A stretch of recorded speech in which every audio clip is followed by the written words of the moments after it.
الدین الخالص.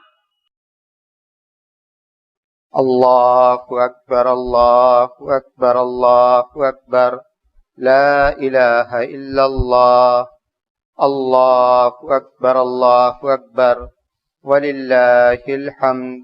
الحمد للہ نحمده ونستعینه ونستغفره ونؤمن به ونتوکل علیہ ونعوذ باللہ من شرور انفسنا ومن سیئات اعمالنا من يهده الله فلا مضل له ومن يضلل فلا هادي له واشهد ان لا اله الا الله واشهد ان محمدا عبده ورسوله. اما بعد فاعوذ بالله من الشيطان الرجيم. بسم الله الرحمن الرحيم. قل ان صلاتي ونسكي ومحياي ومماتي لله رب العالمين. برادران اسلام، محترم بزرگوں، عزیز بھائیوں، ماں اور بہنوں، آج ہم مسلمان قربانی کی عید منا رہے ہیں.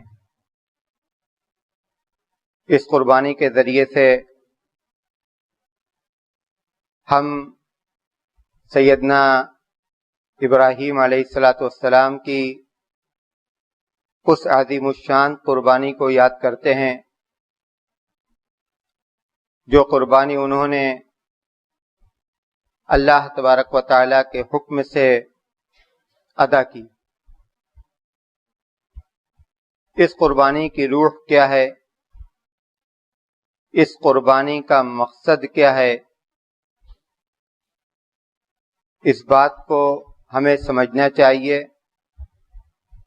اور اس روح کو ہمیں اپنے اندر پیدا کرنا چاہیے. اذ قال له ربه اسلم قال اسلمت لرب العالمین.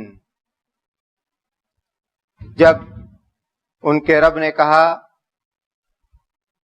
اسلم، اپنے آپ کو اللہ کے حوالے کر دو.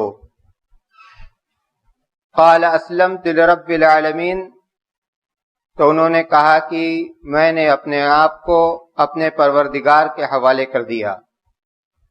یہ ہے قربانی کی روح، یہ ہے اصل قربانی. اور یہ قربانی حقیقت میں اللہ کی فرما برداری اور اس کی اطاعت کی علامت ہے. جب ہم جانور کو اللہ کی راہ میں قربان کرتے ہیں تو گویا ہمارے اندر یہ عزم ہونا چاہیے کہ ہم اللہ کی راہ میں کسی بھی طرح کی قربانی دینے سے دریغ نہیں کریں گے. قل ان صلاتی ونسکی ومحیای ومماتی للہ رب العالمین. آپ کہہ دیں کہ میری نماز، میری قربانی، میرا مرنا اور جینا، محیای ومماتی، جینا اور مرنا سب کے سب اللہ رب العالمین کے لیے ہے. یہ قربانی کی روح کیا ہم اپنے اندر پاتے ہیں کہ ہم اپنے آپ کو اپنے رب کے حوالے کر دیں. جو رب کا حکم ہوگا اسی کو اپنائیں گے، جو رب کی مرضی ہوگی اسی پر چلیں گے. اپنی مرضی کو اپنے رب کی مرضی کے تابع کر دیں، یہ قربانی کی روح ہے. ہمیں جائزہ لینا چاہیے کہ کیا واقعی قربانی کی یہ روح ہمارے اندر موجود ہے یا موجود نہیں ہے. یہ تہوار اجتماعیت کی تہوار ہے اور اس کا مظاہرہ یہ نماز ہے جسے ہم نے اجتماعیت کے ساتھ ادا کی.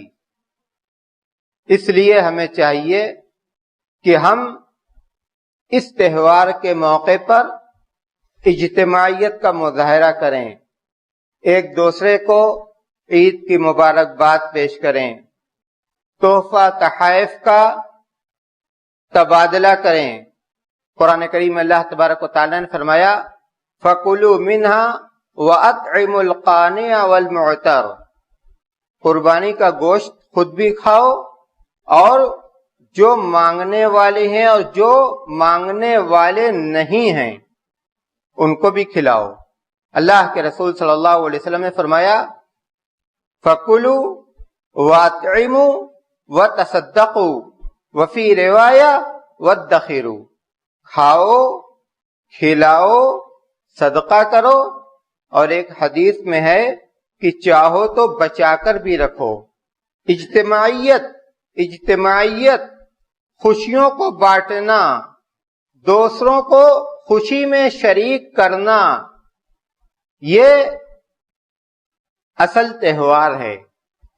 اگر ہم اپنی تہوار کو، اپنی عید کو اجتماعیت کے ساتھ مناتے ہیں، جو اعزاء و اقارب ہیں، جو دوست و احباب ہیں، جو ملنے جلنے والے لوگ ہیں، جو پڑوسی لوگ ہیں، ان کی حال چال لیتے ہیں، ان سے خیر خیریت کرتے ہیں، ان کو تحفہ تحائف دیتے ہیں، تو عید کی خوشی دوبالا ہو جائے گی۔ اللہ تبارک و تعالی ہماری قربانی کو قبول فرمائے، ہماری جملہ عبادتوں کو قبول فرمائے۔ بار الہ ہم میں سے جو پریشان حال ہیں ان کی پریشانی کو دور کر دے، جو بیمار ہیں اپنے فضل و کرم سے انہیں صحت یاب کر دے، جو برسر روزگار ہیں ان کے روزگار میں خیر و برکت عطا فرما، اور جو بے روزگار ہیں انہیں برسر روزگار کر دے۔ بار الہ تو اس ملک کو اور پوری دنیا کو امن و امان کا گہوارہ بنا دے۔ جب تک ہمیں زندہ رکھ، اسلام پر چلنے والا بنا کر زندہ رکھ، جب موت آئے ایمان پر آئے۔ وآخر الدعوان الحمدللہ رب العالمین۔ اللہ تبارک و تعالی ہماری اور آپ سب کی قربانی کو قبول فرمائے۔ والسلام علیکم ورحمۃ اللہ وبرکاتہ۔